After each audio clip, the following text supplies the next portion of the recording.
Hello student, आज हम लोग स्टार्ट करने जा रहे हैं और नीट डायरेक्ट में हमारा halo alkane and hello arenes. ठीक है, तो इसमें हम लोग एनसीईआरटी के क्वेश्चंस को सॉल्व करेंगे, कॉन्सेप्ट समझेंगे और साथ ही साथ जो नीट के PYQs हैं जिसमें इस टॉपिक से रिलेटेड जो भी क्वेश्चंस आए हैं उनके कॉन्सेप्ट को हम लोग यहाँ पे समझेंगे। तो चलिए स्टार्ट करते हैं। हेलो एल्केन एंड हेलोरीन्स के पहले हम लोग एनसीईआरटी के कुछ क्वेश्चंस को सॉल्व करेंगे और उसके कॉन्सेप्ट को समझेंगे हम। देखिए यहाँ पे हमें क्वेश्चंस दिया गया है और वो क्वेश्चन है draw the structure of all 8 structures isomers that have the molecular formula C5H11Br and name each isomer according to IUPAC system and classify them as primary, secondary और tertiary bromide। ओके, तो देखिए इस question में क्या बोला है इसको पहले हम समझ लेते हैं। इसमें आपको ये एक स्ट्रक्चर दिया गया, मतलब एक मॉलिक्यूलर फार्मूला दिया गया है। अब इसके आपको आइसोमर्स लिखने हैं और साथ ही साथ आपसे ये पूछा जा रहा है कि आप इनके IUPAC नोमेनक्लेचर भी लिख दीजिए और साथ ही साथ आपको ये भी बताना है कि इसमें प्राइमरी, सेकेंडरी और टर्सरी ब्रोमाइड कौन हैं। तो देखिए इस तरह के क्वेश्चंस अगर आपसे पूछे जाते हैं तो इस तरह के क्वेश्चंस को सॉल्व करने के लिए आपको क्या करना चाहिए। देखिए यहाँ पे अगर मैं यहाँ पे इसको लिखूँ तो हमारे पास जो कंपाउंड दिया गया है वो दिया गया है C5H11 एंड Br। अब देखिए करना क्या है, या तो आपको इसमें से Br को निकाल देना है। तो जब आप Br को यहाँ से निकाल दीजिएगा, ठीक है, तो आपको यहाँ पे एक अल्काइल ग्रुप मिलेगा C5 और H11। अगर आपको आता है कि हम C5H11 का डिफरेंट स्ट्रक्चर्स लिख लें तो आप डायरेक्ट इसका अलग अलग तरीके का स्ट्रक्चर्स लिख लीजिए और वहाँ पे आप हर एक स्ट्रक्चर के साथ फिर से ब्रोमीन को ऐड करके और आप इस तरीके से 8 स्ट्रक्चर्स बना सकते हैं। लेकिन आपको यहाँ पे अगर अल्काइल ग्रुप ही बनाने नहीं आ रहा है तो सबसे पहले मैं आपको क्या कहूँगा कि देखिए इसको पहले करस्पॉन्डिंग एल्केन में चेंज कर लीजिए। करस्पॉन्डिंग एल्केन में चेंज करने के लिए आपको क्या करना है कि जो भी यहाँ पे कार्बन है उसके अकॉर्डिंग आप इसको एल्केन बना दीजिए। ठीक है, तो अगर मैं इसका एल्केन बनाता हूँ तो ये हो गया C5 और ये हो गया कितना H12। ठीक है जी। अब देखिए अगर आपको एल्केन बनाने आ गया तो अब क्या करना है कि इसका आपको स्ट्रक्चरल आइसोमर्स बनाना है। क्या बनाना है आपको? स्ट्रक्चरल आइसोमर्स बनाना है। ठीक है, जो कि हम ऑलरेडी जानते हैं। ठीक है, तो इसके जितने भी स्ट्रक्चरल आइसोमर्स पॉसिबल हैं उसको पहले आप बना लीजिए। तो चलिए हम इसके स्ट्रक्चरल आइसोमर्स बनाने जा रहे हैं। तो देखिए जब भी किसी का भी स्ट्रक्चरल आइसोमर्स आपको बनाना है सबसे पहले आपको क्या करना चाहिए कि उसका सबसे पहले लॉन्गेस्ट चेन बनाना चाहिए। तो देखिए अगर मैं इसका फर्स्ट आइसोमर्स बना रहा हूँ तो हमारे पास क्या है, लॉन्गेस्ट चेन CH3 है, CH2 है, CH2 हो गया, 3 कार्बन हो गया, ये आपका 4 कार्बन हो गया और ये आपका क्या हो गया 5 कार्बन हो गया। ठीक है, तो एक स्ट्रक्चर्स तो हमारे पास ये बन गया। दूसरा स्ट्रक्चर्स क्या बनेगा, तो अब कार्बन को जो चेन है उस चेन को छोटा कर दीजिए, एक कार्बन से छोटा करिए तो ये बन जाएगा CH3, ये बन जाएगा CH और यहाँ पे अगर आप CH3 को ऐड कर देते हैं तो ये बन जाएगा आपका CH2 और ये बन जाएगा आपका CH3। ठीक है, तो हमने यहाँ पे क्या कर लिया, हमने यहाँ पे 2 स्ट्रक्चर्स तो बना लिया। अब इसके और भी स्ट्रक्चर्स पॉसिबल हैं। ठीक है, कौन सा स्ट्रक्चर पॉसिबल है उसको भी बना लेते हैं। तो इसका एक और स्ट्रक्चर्स पॉसिबल है तो थर्ड वाला भी हम बना लेते हैं।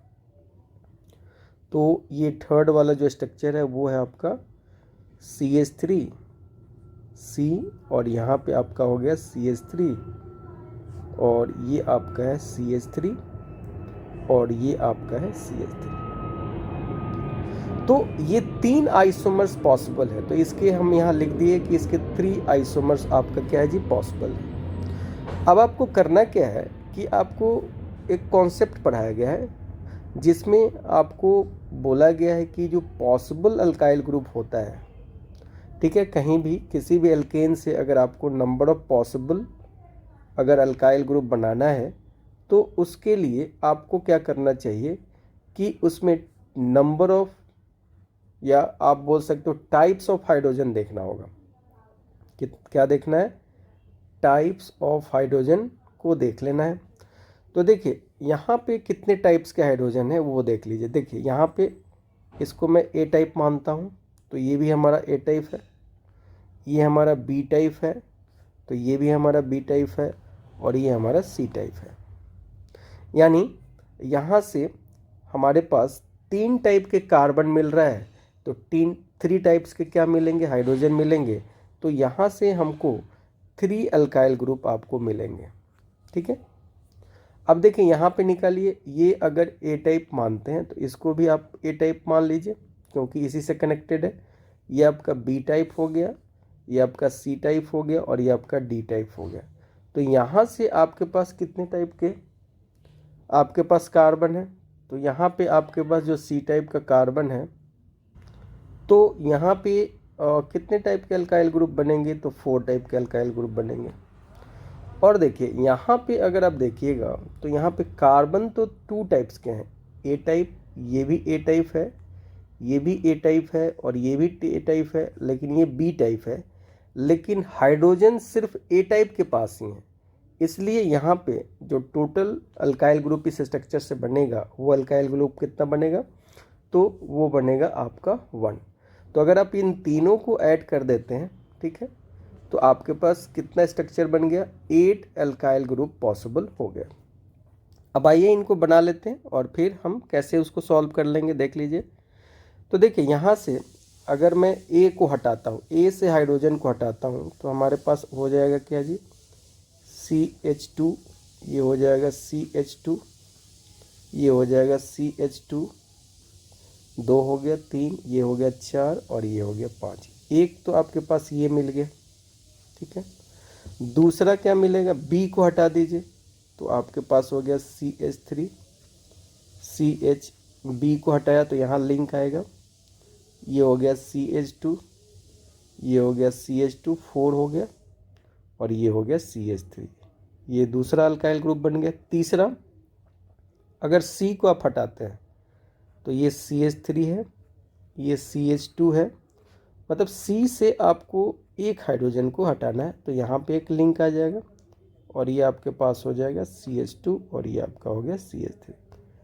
तो यहाँ पे हमने कितना अल्काइल ग्रुप बना लिया, तो यहाँ पे हमने एक अल्काइल ग्रुप, ये दूसरा अल्काइल ग्रुप, और ये हमने क्या बना लिया, 3rd अल्काइल ग्रुप बना लिया। अब चलिए, अब हम लोग सेकेंड वाले से निकालते हैं। तो अगर हम ए पार्ट से निकालते हैं तो हमारे पास क्या आ जाएगा, CH2 आ जाएगा, ये CH होगा, यहाँ पे आप CH3 लिख दीजिए, ये आपके पास CH2 है, और ये आपके पास CH3 है, ठीक है। तो ये आपके पास कौन सा बन गया, 4th अल्काइल ग्रुप बन गया। अब 5th की बात करते हैं, तो बी पार्ट से अगर आप निकालते हैं हाइड्रोजन को, तो बी पार्ट से आप निकाल दीजिए। तो यहाँ पे मैं अगर यहाँ पे CH3 रखूँ तो यहाँ एक लिंक आएगा, और ये हो गया आपका CH2, ये हो गया CH3, ठीक है। तो ये आपके पास एक बन गया, तो ये बन गया आपका कौन सा, 5th नंबर, ठीक है। यहाँ से 4 बनना है जी, ठीक है।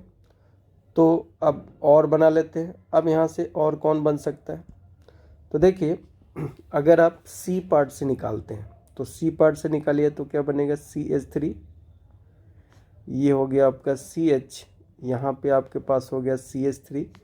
अब आपका लिंक जो होगा वो यहाँ सी पार्ट से आएगा, तो ये सी पार्ट से यहाँ से हट गया, और ये हो गया आपका CH3, ठीक है। तो ये कौन सा हो गया, ये हो गया 6th नंबर। अब देखिए, अब आपके पास क्या है, अब आपके पास एक और बनेगा, वो डी से हटा दीजिए। तो डी वाले पार्ट से अगर आप हटाते हैं तो ये हो गया CH, यहाँ पे आपके पास हो गया CH3, ये हो गया आपका CH2 और ये हो गया आपका CH2 और यहाँ पे लिंक छोड़ दीजिए। तो ये हो गया आपका 7, ठीक है। तो यहाँ से आपने 7 बना लिया। अब देखिए लास्ट वाले में, ठीक है, एक ही पॉसिबिलिटी है यहाँ बनाने का, तो कहीं से भी निकाल दीजिए। तो मैं अगर कहीं से भी निकाल रहा हूँ, बाहर CH3 से कहीं से भी निकाल दीजिए एक हाइड्रोजन, तो ये आपके पास हो गया क्या, CH3, ये आपके पास हो गया CH3, ये आपके पास हो गया CH3। तो ये आपका 8 स्ट्रक्चर तैयार है, किसके लिए जी, C5H11 का ये स्ट्रक्चर है, ठीक है। ये जो आप देख रहे हैं, ये अल्काइल ग्रुप जो बना है, ये सारा अल्काइल ग्रुप किसका है, C5H11 का। अब आपको कुछ नहीं करना है, जहाँ जहाँ आपने क्या किया, लिंक छोड़ा है, वहाँ पे ब्रोमीन को आपको लिख देना है। तो आप यहाँ पे ब्रोमीन को लिख दीजिए, यहाँ ब्रोमीन को, जहाँ जहाँ लिंक है वहाँ वहाँ आप ब्रोमीन को क्या करिए, अटैच कर दीजिए। तो इस तरीके से आपको 8 मिल गया, क्या, अल्काइल ग्रुप मिल गया। अब इसका नोमेनक्लेचर कर दीजिए जो कि हमें आता है, ठीक है। तो ये 5 कार्बन का है, एक से शुरू करिए, यहाँ से 1 2 3 4 5, तो ये आपका हो जाएगा 1 ब्रोमो पेंटेन। तो इस तरीके से आप इसका नोमेनक्लेचर कर लीजिए। अब आपको यहाँ से पूछा गया है कि आपको पहचानना है प्राइमरी, सेकेंडरी, टर्शियरी। तो देखिए प्राइमरी, सेकेंडरी, टर्शियरी पहचानने के लिए आपको कार्बन को पहचानना पड़ेगा। तो देखिए ये प्राइमरी है, ये आपका क्या है, सेकेंडरी है, ये आपका क्या है, सेकेंडरी है, ये आपका कौन सा हो गया, प्राइमरी, ये आपका टर्शियरी है, ये आपका सेकेंडरी है, ये आपका प्राइमरी है, ठीक है, और ये भी आपका क्या है जी, प्राइमरी है। तो इस तरीके से आप इस क्वेश्चंस को का अप्रोच लगा सकते हैं। तो बहुत आसानी से आप इसको ड्रॉ कर सकते हैं। तो यहाँ पे सभी का आप IUPAC नोमेनक्लेचर लिख लीजिए और इस तरीके से आप इसको सॉल्व कर सकते हैं। चलिए अब हम लोग जो सेकंड क्वेश्चन है उसको देखते हैं, जिसमें आपसे बोला गया है identify all the possible monochloro structure isomers expected to be formed on free radical monochlorination of CH3 whole twice, CH, CH2 and CH3। तो देखिए यहाँ पे आपको एक कॉन्सेप्ट जानना है जो कि अभी हमने ऊपर सीखा, कि यहाँ पे एक कॉन्सेप्ट आपको ये होता है, number of possible mono halogenated product अगर आपसे पूछा जाए, जैसे कि आपने अल्काइल निकाला, उसी तरीके का कॉन्सेप्ट यहाँ है, मोनो हेलोजिनेटेड अगर आपसे प्रोडक्ट पूछा जाए तो इसके लिए आपको उसमें टाइप्स ऑफ हाइड्रोजन ढूंढना होगा। तो टाइप्स ऑफ हाइड्रोजन के इक्वल होगा, और टाइप्स ऑफ हाइड्रोजन किसके इक्वल होता है, ठीक है, अगर आपसे पूछा जाए टाइप्स ऑफ हाइड्रोजन किसके इक्वल होता है, तो ये इक्वल होता है टाइप्स ऑफ कार्बन के, ठीक है। जितने टाइप्स के कार्बन एटम आपके चेन में होगा उतने टाइप के हमारे पास हाइड्रोजन होंगे, और जितने टाइप के हाइड्रोजन होंगे उतने ही टाइप के आपके अल्काइल ग्रुप भी बनते हैं जी, और उतना ही टाइप के आपको मोनो हेलोजिनेटेड प्रोडक्ट भी बनता है। तो देखिए सबसे पहले जो आपको स्ट्रक्चर दिया गया है, ये स्ट्रक्चर ऐसा दिया गया है, CH3 होल ट्वाइस, ठीक है, फिर दिया है CH, फिर दिया है CH2 और फिर दिया है CH3। तो पहले तो आप इसको लिख लीजिए अच्छे से, ठीक है, इसको हम ऐसे लिख सकते हैं, ये हो गया CH3, और देखिए होल ट्वाइस है मतलब ये इससे जुड़ा हुआ है, तो ये CH से आपके पास 2 CH3 ग्रुप जुड़ा हुआ है, ठीक है, और यहाँ पे आपके पास CH2 है और यहाँ पे आपके पास CH3 है। अब याद करिए क्या है, ये 5 कार्बन है, पेंटेन वाला केस है। तो देखिए ये A टाइप का हो गया, ये भी ए टाइप का हो गया, ये बी टाइप का हो गया, ये सी टाइप का हो गया और ये डी टाइप का हो गया। यानी यहाँ से टोटल अगर आप देखिएगा तो आपके पास कितने टाइप के, 4 टाइप के मोनो हैलोजिनेटेड प्रोडक्ट निकलेंगे, बनेंगे। ठीक है, तो अगर आप इसका क्लोरीनेशन कराते हैं, मतलब एक क्लोरीन को आपको लगाना है एक हाइड्रोजन को हटा के, ठीक है, तो आप यहाँ पे 4 स्ट्रक्चर्स यहाँ से क्या कर सकते हैं, बना सकते हैं। कैसे? अगर आप ए से हाइड्रोजन को हटा रहे हैं, ठीक है, और ए से हाइड्रोजन को हटा के वहाँ पे क्लोरीन लगा रहे हैं, तो कुछ ऐसा बनेगा Cl, ये बनेगा CH2, ये हो गया CH और ये हो गया आपका CH3, ये हो गया CH2 और ये हो गया आपका CH3। तो एक प्रोडक्ट तो आपका ये बन गया। अगर आप B से निकालते हैं तो B का प्रोडक्ट बनेगा CH3, C यहाँ आपके पास Br हो गया, ये आपके पास हो गया CH3, ये देखिए CH2 और ये आपके पास हो गया CH3, ये दूसरा प्रोडक्ट बन गया। Br नहीं लगाना है जी, Cl लगाना है। यहाँ पे हमें क्या लगाना है, Cl। उसी तरीके से अगर C को अगर आप हटाते हैं तो ये हो गया CH3, ये हो गया CH और यहाँ पे आपके पास हो गया CH3, और C से अगर आप हाइड्रोजन को हटाते हैं तो यहाँ पे आ जाएगा आपके पास Cl, और लास्ट में आप D पार्ट से हाइड्रोजन को हटा दीजिए और वहाँ पे क्या कर दीजिए, क्लोरीन को अटैच कर दीजिए। तो ये फाइनली आपको इस तरीके से, तो आपके पास इतना पॉसिबल है, ये हो गया, ये हो गया, ये हो गया, ये हो गया। तो यहाँ से आपके पास जो 4 मोनो क्लोरीनेटेड प्रोडक्ट इस स्ट्रक्चर से पॉसिबल है। तो देखिए अगर आपको जो भी स्ट्रक्चर दिया गया उसी में आपको ढूंढना है, ठीक है, तो हमारे पास ये स्ट्रक्चर यही दिया गया था, इसलिए हमने इसी स्ट्रक्चर्स में देखा कि कितने मोनो क्लोरीनेटेड प्रोडक्ट का फॉर्मेशन होगा। अब चलिए, अब हम लोग डिस्कस करने जा रहे हैं। हमारे पास ये एक रिएक्शन दिया गया है और इसमें आपसे प्रोडक्ट पूछा जा रहा है कि आप प्रोडक्ट को बताइए कि प्रोडक्ट क्या होगा। तो देखिए यहाँ पे HBr को रिएक्ट करना है इस डबल बॉन्डेड कंपाउंड से। तो देखिए यहाँ पे होगा क्या कि आपको मार्कोनिकप्स रूल के अकॉर्डिंग सोचना होगा, ठीक है। तो इसके ऊपर हमको प्लस और इसके ऊपर माइनस कंसीडर करना है। तो ये डबल बॉन्ड जो है, ठीक है, ये डबल बॉन्ड क्या करेगा, ये इसके ऊपर अटैक करेगा, ठीक है, और ऐसा जब अटैक करेगा तो आपके पास क्या हो जाएगा कि ये जो आपका बेंजीन रिंग है, ये बेंजीन रिंग से अटैच आपके पास ये जो ये डबल बॉन्डेड कार्बन है, ठीक है, इस तरह से बनाते हैं। ये आपका जो डबल बॉन्डेड कार्बन है, अब यहाँ पे क्या हो जाएगा, आपके पास 3 हाइड्रोजन आके अटैच हो जाएगा और यहाँ पे आपके पास एक हाइड्रोजन है और यहाँ पे आपके पास क्या है, प्लस चार्ज आ जाएगा, और यहाँ पे हमारे पास ये बेंजीन रिंग आपके पास इस तरीके से अटैच रहेगा, ठीक है। अब देखिए ऐसा होने से क्या हुआ कि जो इंटरमीडिएट बना वो बना कार्बोकेटायन, और अब ये कार्बोकेटायन स्टेबल है क्योंकि यहाँ पे ये रेजोनेंस में पार्टिसिपेट कर रहा है, इसलिए यहाँ पे ये इंटरमीडिएट क्या है, स्टेबल है। इसलिए जो इंटरमीडिएट जितना ज़्यादा स्टेबल होता है, जब वो प्रोडक्ट बनाता है तो वो प्रोडक्ट उतना ही ज़्यादा स्टेबल बनता है।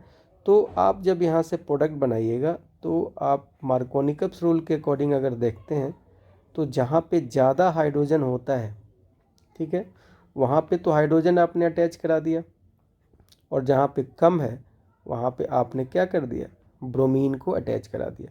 और फाइनली जब ऐसा केस होता है तो इसमें जो आपका ब्रोमीन है, ये ब्रोमीन इसके ऊपर अटैक करके और फाइनली ये इस तरीके का बना लेता है। तो ये मार्कोनिकप्स रूल है, और मार्कोनिकप्स रूल में जब भी आप देखिएगा कि जो एडेंडम है, मतलब जो ऐड होने वाले हैं, उनके जो पॉजिटिव पार्ट होते हैं, उनके जो पॉजिटिव स्पीसीज होते हैं, वो उस डबल बॉन्डेड कार्बन के ऊपर अटैच होते हैं, ठीक है, जहाँ पे हाइड्रोजन ज़्यादा होता है, और इनके जो नेगेटिव जो पार्ट होते हैं, स्पीसीज होते हैं, वो उस डबल बॉन्डेड कार्बन के ऊपर अटैच होते हैं जिनके पास हाइड्रोजन क्या होता है जी, कम होता है।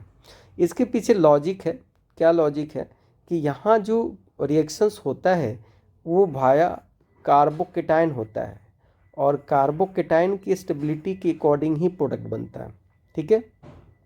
तो कार्बोकेटाइन की स्टेबिलिटी आप जानते हो कि 3 डिग्री कार्बोकेटाइन ज़्यादा स्टेबल होता है, फिर 2 डिग्री कार्बोकेटाइन ज़्यादा स्टेबल होता है किससे, 1 डिग्री से, और ये किससे, तो ये मिथाइल कार्बोकेटाइन से, ठीक है। इसके अलावा आप ये भी जानते हो कि कार्बोकेटाइन की स्टेबिलिटी जो होता है वो डायरेक्टली प्रोपोर्शनल होता है किसके, प्लस एम के, ठीक है, रेजोनेंस के, हाइपर कंजुगेशन के, और प्लस आई के, ठीक है।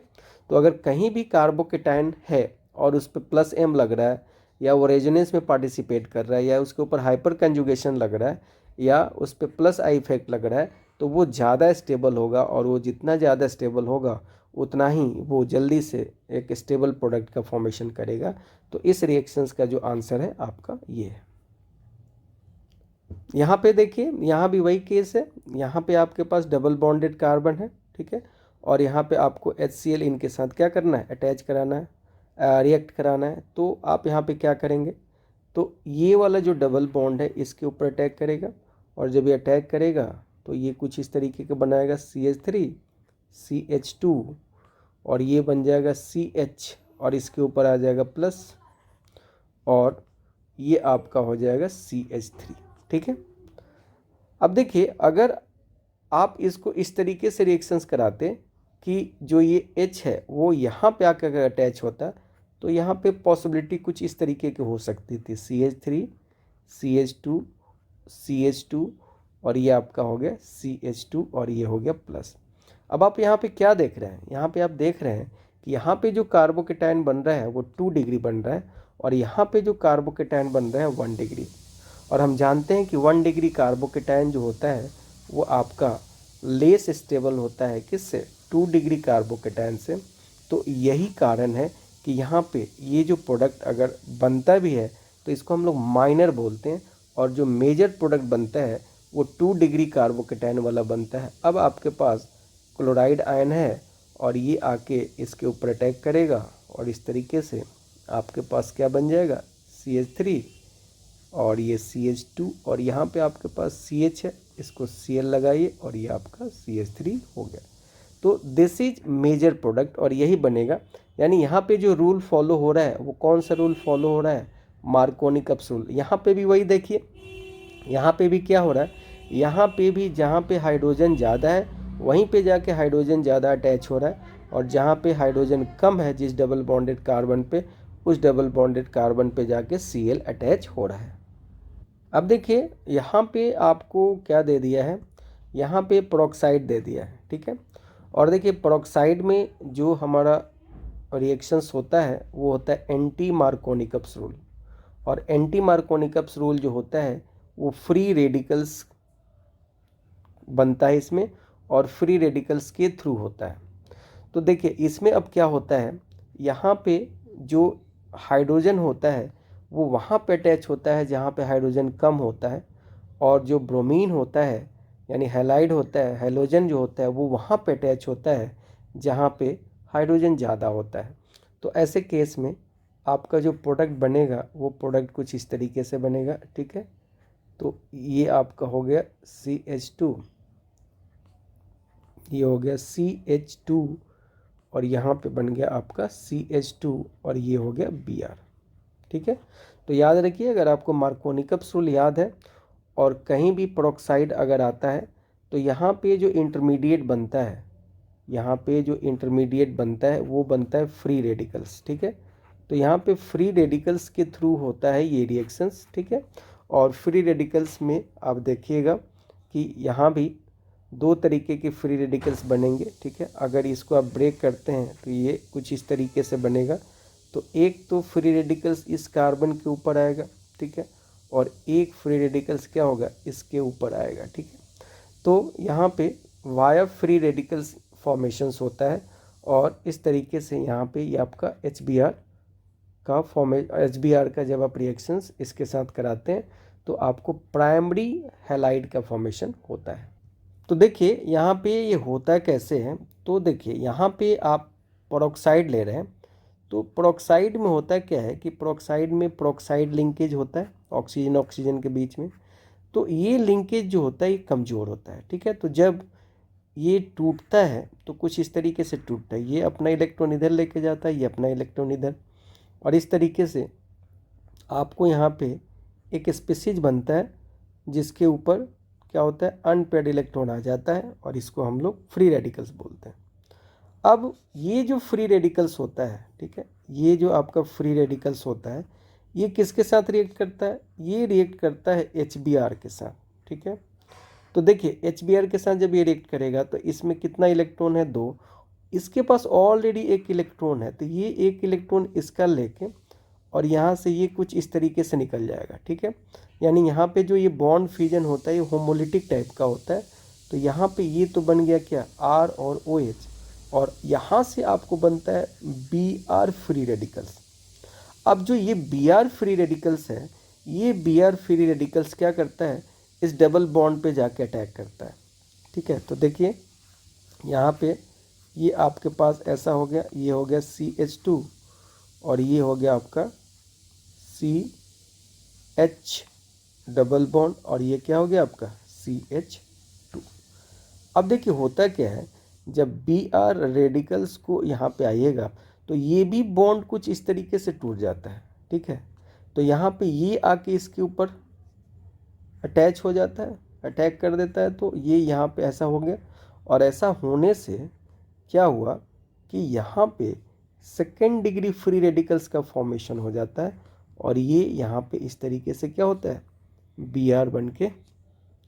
अब फिर आपके पास क्या है, आपके पास HBr है, ठीक है। अब क्या करेगा, ये इसके ऊपर अटैक करेगा, तो फिर ये बॉन्ड जो होगा वो फ्री रेडिकल्स की तरह टूट जाएगा, और फाइनली आपका प्रोडक्ट जो होगा वो इस तरीके का बन जाएगा, ठीक है।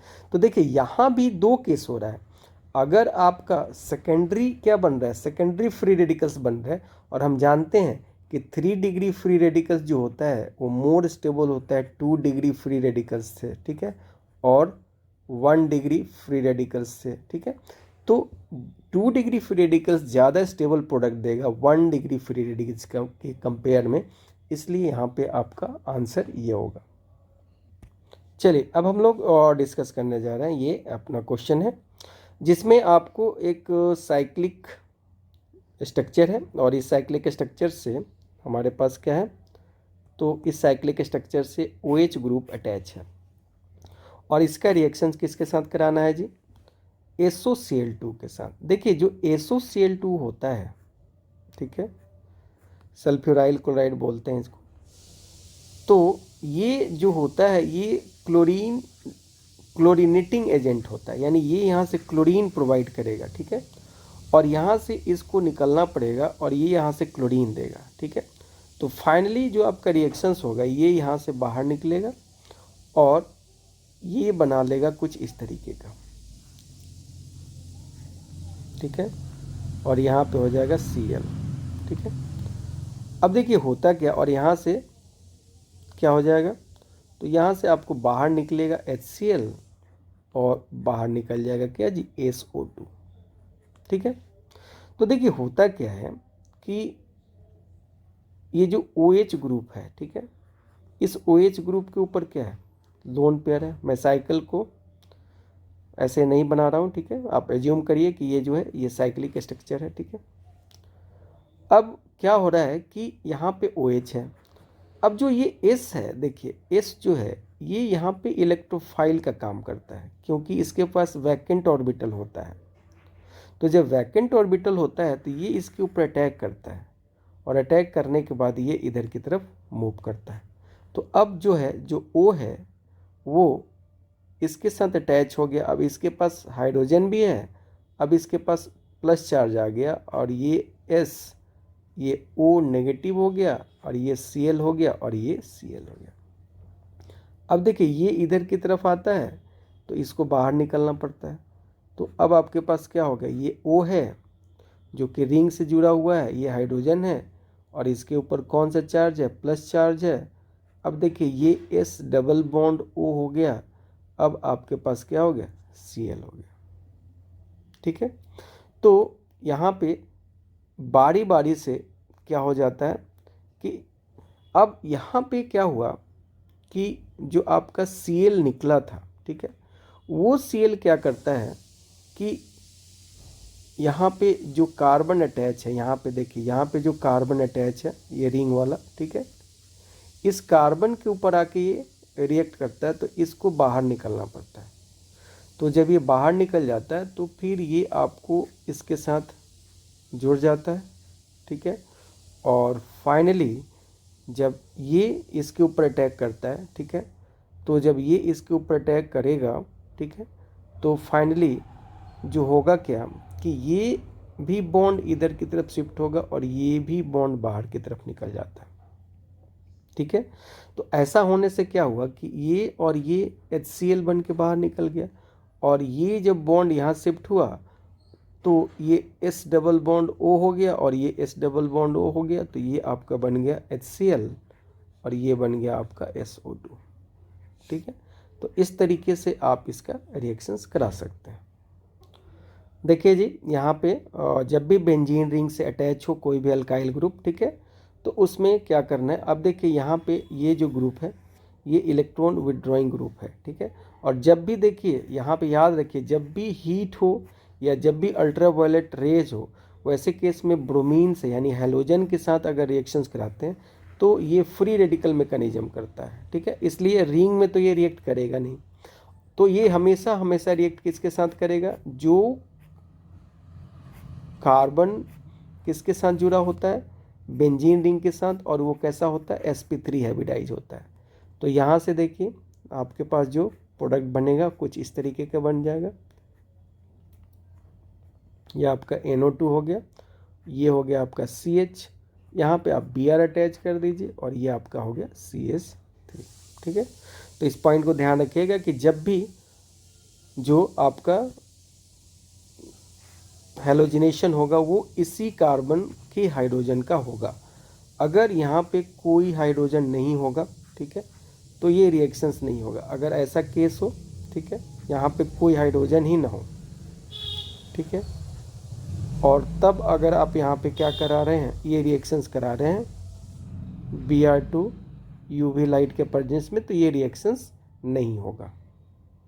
चलिए इसको देखते हैं यहाँ क्या होने वाला है। देखिए यहाँ पे क्या होगा कि ये डबल बॉन्ड, ये जो लोन पेयर है, ये इसके ऊपर अटैक करेगा। ठीक है, और जब अटैक करेगा तो देखिए क्या बनाएगा, तो ये कुछ इस तरीके का केस बन जाएगा। ये आपका क्या है जी, OH है और ये आपका रिंग हो गया और ये बन गया CH2 और ये बन जाएगा OH2+। अब देखिए जैसे ही ऑक्सीजन के ऊपर प्लस चार्ज आता है तो ये बॉन्ड कमज़ोर हो जाता है और इस तरीके से जब ये इसके ऊपर अटैक करेगा तो ये बाहर निकल जाएगा। तो इस तरीके से आपका ये केस हो जाएगा और ये बन जाएगा CH2Cl। ठीक है, अब यहाँ पे आपका एक क्वेश्चन हो सकता है कि जब यहाँ का OH इस H के साथ रिएक्ट कर सकता है तो ये क्यों नहीं रिएक्ट कर सकता है। तो देखिए यहाँ वाला जो है ये बेंजीन रिंग के साथ अटैच हुआ है। ठीक है, और यहाँ पे अगर आप देखिएगा तो ये जो न्यूक्लियोफाइल जो आएगा वो न्यूक्लियोफाइल का अटैक इस रिंग में नहीं होगा। क्यों नहीं होगा, क्योंकि ये इसको इलेक्ट्रॉन देगा जिससे, और बेंजीन के अंदर ऑलरेडी पहले से तो इलेक्ट्रॉन था ही और उसके अंदर इलेक्ट्रॉन डेंसिटी को बढ़ाया जा रहा है, तो यहाँ पे न्यूक्लियोफिलिक अटैक इस रिंग के अंदर नहीं हो पाएगा। इसलिए यहाँ पे जो इलेक्ट्रोफिलिक अटैक न्यूक्लियोफिलिक अटैक होगा वो सिर्फ इस कार्बन पे होगा, क्योंकि जब यहाँ पे आप देख पा रहे हैं कि जैसे ही यहाँ पे क्या हो रहा है कि इसके ऊपर प्लस चार्ज क्रिएट हो रहा है, ये इनके इलेक्ट्रॉन को अपने तरफ खींचता है तो इसके ऊपर ज़्यादा प्लस चार्ज क्रिएट होता है, जिसके चलते ये इसके ऊपर आसानी से अटैक कर पाता है। चलिए इस क्वेश्चन को देखिए, यहाँ पे एच आई है और एच आई को भी आपको मार्कोनिकप्स रूल के अकॉर्डिंग क्या करना होगा, अटैच करना होगा। तो देखिए अगर इस रिंग में देखिएगा तो यहाँ पे आपके पास सी एच है और यहाँ पे सिर्फ सी है। तो वैसे केस में जो एच है वो इसके साथ अटैच होगा और जो आई है वो इसके साथ अटैच होगा। तो यहाँ पे मार्कोनिकप्स रूल के अकॉर्डिंग आपका जो केस होगा वो कुछ इस तरीके का होगा। यहाँ पे जो है वो एच अटैच होगा, जो पहले से एक अटैच तो है ही, एक दूसरा भी एच अटैच हो जाएगा और ये CH3 और ये आपका क्या हो जाएगा, आई हो जाएगा। तो ये आपका प्रोडक्ट बनेगा। यहाँ पे देखिए यहाँ पे आपके पास एक रिएक्शंस है और जिसमें आपसे बोला गया है क्या कि आपके पास ये CH3 CH2 Br है और उसको NaI के साथ क्या करना है, रिएक्ट कराना है। तो याद करिए हैलोजन एक्सचेंज जो रिएक्शंस है उसी तरीके का ये है, ठीक है। एसीटोन के प्रेजेंस में ये हो रहा था, तो यहाँ से इसको हटाइए और इसको ला के यहाँ पर रख दीजिए। स्वार्ट इक्वेशन जिसको हम लोग बोलते हैं, तो ये हमारा हो गया CH3 CH2, ये हो गया हमारा क्या हो गया Br और प्लस क्या हो गया जी NaI हो गया, ठीक है। तो इस तरीके से ये प्रोडक्ट यहाँ पे बन जाएगा। नेक्स्ट देखिए यहाँ पे, अब देखिए क्या होगा, सनलाइट के प्रेजेंस में रिएक्शन हो रहा है तो ये क्या होगा, ये टूटेगा, ठीक है, इस तरीके से। और ब्रोमीन भी कैसा टूटेगा, इस तरीके से टूट के, ठीक है। और यहाँ पे दोनों अटैच हो जाएंगे और ये इस तरीके का बन जाएगा। ब्रोमिनेशन हो गया, यहाँ पे Br हो गया और यहाँ पे क्या हो गया, Br का अटैचमेंट हो जाएगा। अब देखिए आपको यहाँ पे एक रिएक्शन दिया गया है, ठीक है, और इसमें आपसे पूछा गया है कि प्रोडक्ट आपको बताना है, ठीक है। तो देखिए यहाँ पे ट्रिपल बॉन्ड है, तो इसको पहले आप H के साथ अटैक कराइएगा। तो एक H जो है यहाँ पे आके अटैच होगा और Cl कहाँ अटैच होगा, यहाँ पे। तो जो आपका प्रोडक्ट बनेगा पहला वो आपका कुछ इस तरीके का बनेगा, CH3 CH2 C और यहाँ पे आपके पास बन जाएगा Cl और ये डबल बॉन्ड और ये क्या हो जाएगा, CH2 हो जाएगा, ठीक है। अब क्या होगा, अब बताइए। अब देखिए फिर यहाँ पे अगर आप HI का रिएक्शंस कराते हैं, ठीक है, तो फिर ये जो है देखिए ये अब दो कंडीशन हो सकता है। अगर ये इधर जाता है, ठीक है, तो इसके ऊपर नेगेटिव आ जाएगा और इसके ऊपर पॉजिटिव। जब इसके ऊपर पॉजिटिव आएगा तो इसका M इफेक्ट इसके काम करके करेगा और इसको ज़्यादा स्टेबल बनाएगा। इसलिए यहाँ पे फिर मार्कोनिकप्स रूल लगा दीजिए आप, तो ये बनाएगा CH3 और ये बनाएगा CH2, ये हो गया C, यहाँ पे जुड़ जाएगा I, ये Cl और ये हो जाएगा CH3, ठीक है। तो यहाँ से जो हमारा आंसर हो जाएगा वो कौन सा हो जाएगा, तो ये वाला, थर्ड वाला। नेक्स्ट देखिए हमारे पास क्या है, एक क्वेश्चन है जिसमें आपको बोला गया है कि आपके पास यहाँ पे न्यूक्लियोफाइल है, ठीक है, न्यूक्लियोफिलिक एडिशन के बारे में बताना है। और ये न्यूक्लियोफिलिक एडिशंस में आपको क्या बताना है कि मोस्ट कौन सा ज़्यादा रिएक्टिव नेचर का होगा। तो देखिए हम सभी जानते हैं कि न्यूक्लियोफाइल इलेक्ट्रॉन रिच स्पीसीज होता है और इलेक्ट्रॉन रिच स्पीसीज को वैसा जगह चाहिए जहाँ पे इलेक्ट्रॉन की डेफिशिएंसी हो। अब देखिए यहाँ पे इलेक्ट्रॉन की डेफिशिएंसी की अगर बात करेंगे तो ये वाला जो कार्बोनाइल ग्रुप है यही है जहाँ पे इलेक्ट्रॉन की डेफिशिएंसी रहेगा, यानी कार्बोनाइल का जो कार्बन है इसी के ऊपर पॉजिटिव चार्ज आता है। देखिए ऐसे C डबल बॉन्ड O, ऐसा अगर आप इसको इधर की तरफ शिफ्ट करते हैं तो इसका रेजोनेटिंग स्ट्रक्चर कुछ आप इस तरीके से बना सकते हैं, O नेगेटिव ऐसा और इसके ऊपर पॉजिटिव। यानी अगर न्यूक्लियोफाइल आएगा तो न्यूक्लियोफाइल यहीं पे अटैक करना पसंद करेगा। लेकिन अब डिपेंड करता है कि जो न्यूक्लियोफाइल आएगा वो कहाँ आएगा। तो देखिए यहाँ पे आप क्या देख रहे हैं कि इस पे देखिए यहाँ पे ये बड़ा सा ग्रुप है और ये जो ग्रुप है ये +I ग्रुप है, ठीक है। यहाँ पे भी जो ये ग्रुप है ये कैसा ग्रुप है, +I ग्रुप है। यहाँ पे ये भी जो है ये भी क्या कर रहा है जी, +I दे रहा है। यहाँ पे ये भी है और ये भी है, ये भी आपको क्या है +I और ये +I दे रहा है। लेकिन यहाँ पे एक ही साइड से +I लग रहा है एक साइड से प्लस आई नहीं लग रहा है। तो बाकियों के कंपेयर में यहाँ पे देखिए ये CH3 है और ये एक बड़ा ग्रुप है। जितना ज़्यादा बड़ा अल्काइल ग्रुप होता है उसका आई इफेक्ट उतना ही ज़्यादा होता है। इसलिए अगर न्यूक्लियोफाइल को अटैक करना पड़ेगा तो न्यूक्लियोफाइल इनके साथ जल्दी अटैक करेगा। किनके साथ? ये इथेनल के साथ, C डबल बॉन्ड और ये H के साथ ये आसानी से क्या कर लेगा? अटैक कर लेगा।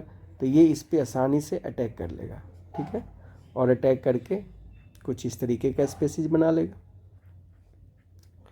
तो यहाँ पे जो आपका आंसर हो गया वो आंसर क्या हो गया? वो आंसर हो गया आपका 4। ठीक है, तो आज की क्लास में हमने जो जो डिस्कस किया, अब इस पे हम लोग जो भी असाइनमेंट मिलेगा उसको हम लोग सॉल्व करेंगे।